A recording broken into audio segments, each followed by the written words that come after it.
Chapter 7. The Prince Falls in Love. He understood all of this and burst out laughing, which nearly frightened an old lady near him out of her wits. Ah, how he wished he was only in his evening dress, that he might dance with the charming young lady. But there he was, dressed just as he was going out to hunt, if anyone would have seen him. So even if he took off his cap of darkness and became visible, he was no figure for a ball. Once he would have not cared, and now he cared very much indeed. But the prince was not clever for nothing. He thought for a moment, then went out of the room, and in 3 steps of the 7-league boots he was in his empty, dark, cold palace again. He struck a light with a flint and steel, and lit a torch, and ran upstairs to the garret. The flaring light of the torch fell on a pile of rubbish, as the queen would have called it, which he turned over with eager hands. Was there? Yes, there was another cap. There it lay, handsome green one with a red feather. The prince pulled off his cap of darkness and put on the other one. I wish I were dressed in my best suit of white and gold, with royal Pantouflian Diamonds.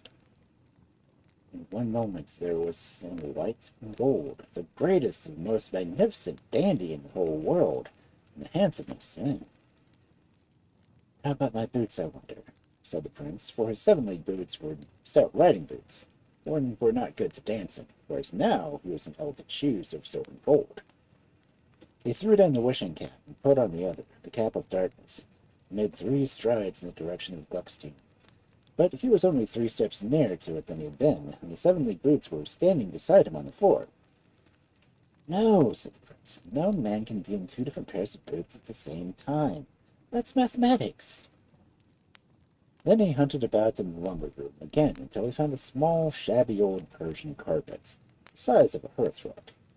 He went to his own room and took a portmanteau in his hand and sat down on the carpet and said, I wish I were in Gluckstein. In a moment there he found himself, for this was a famous carpet of the prince's sign bought long ago, the market of Bissender, in which the fairies had brought with other presents to the christening of Prince Prigio. When he arrived at the house where the ball was going on, he put the magical carpet in the portmanteau, and left it in the cloakroom, receiving a numbered ticket in exchange.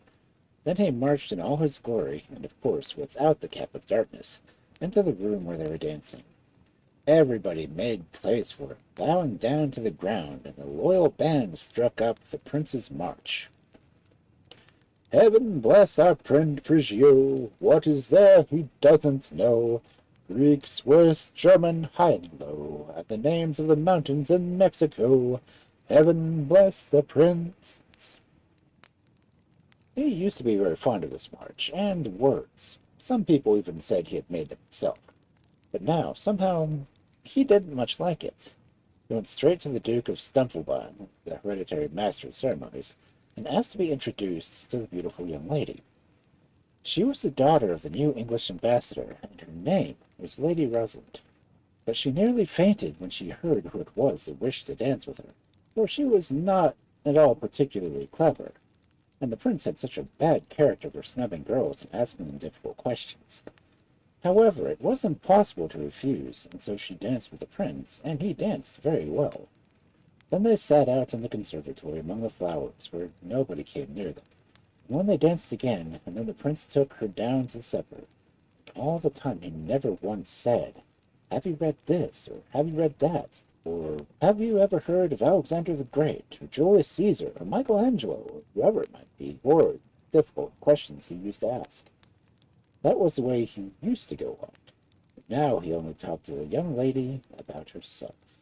And she quite left off being shy or frightened, and asked him all about his own country, and about the fire drake shooting, and how fond she was of hunting herself. The prince said, Oh, if you wish it, you shall have the horns and tail of the fire drake to hang up on your wall tomorrow evening. Then she asked if it was not very dangerous work, fire drake. He said it was nothing, if you knew the trick to it. And he asked her if she would but give him a rose out of her bouquet, and in short, he made himself so agreeable and unaffected that she thought him very nice indeed. For Even a clever person can be nice when he likes, above all when he is not thinking about himself. And now the prince was thinking of nothing in the world but the daughter of the English ambassador, and how to please her. He got introduced to her father, too, and quite won his heart, and at last he was invited to dine the next day at the embassy. In Pantouflia, it is a custom that a ball must not end while one of the royal family goes dancing. This ball lasted till the light came in, and the birds were singing outdoors, and all the mothers present were sound asleep.